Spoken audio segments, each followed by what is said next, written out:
Well, members of the 40 Commando battle group are now part of the Northern Regimental Combat team embedded with American forces. Our reporters Tim Cooper and James Hirst have travelled to one of the places they operate, Kajaki. Tonight, James assesses the situation on the ground.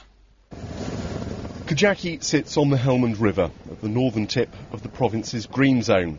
It's not a large population centre. Its strategic importance lies in the dam that supplies power and water into the Helmand Valley.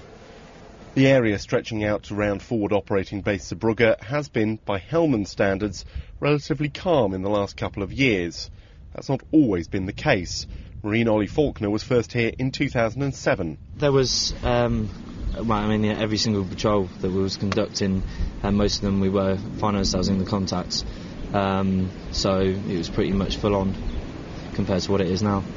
What did you think when you got back here compared to how it had been before? It was it's second time round.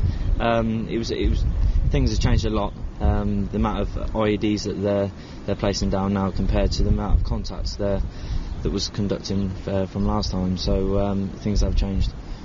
Around 100 British troops are based here, the majority from Delta Company 40 Commando Royal Marines. We joined some of them, along with members of the Counter-IED Task Force, on a ground defence patrol. Many of the buildings that make up Kajaki village look to be abandoned, but there are still people living here. The tarmac road takes us only part of the way. Once it runs out, it's time to get out of the vehicles for the painstaking process of searching for possible improvised bombs.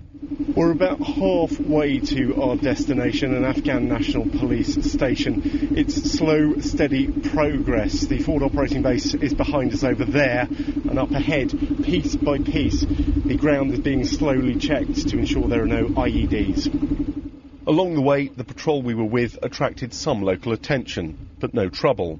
While British troops continued their IED searches, many locals simply went on ahead. But the IED threat here is real, with 2 Afghan National Police officers killed at the end of last month. More than 2 hours after setting out, we arrived at our destination, an Afghan National Police patrol base known as the Shrine.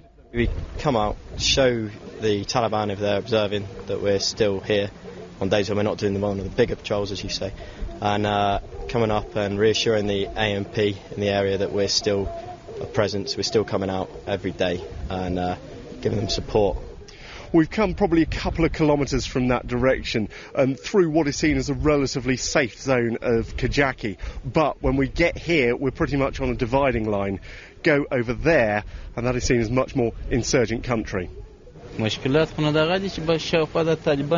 this is the problem and this is the first line of the Taliban, and here's all of the Talibans, and that's a big problem with that.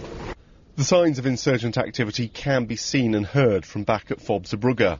At night we heard brief bursts of gunfire in the distance, illumination flares were sent into the sky, and a fire broke out nearby.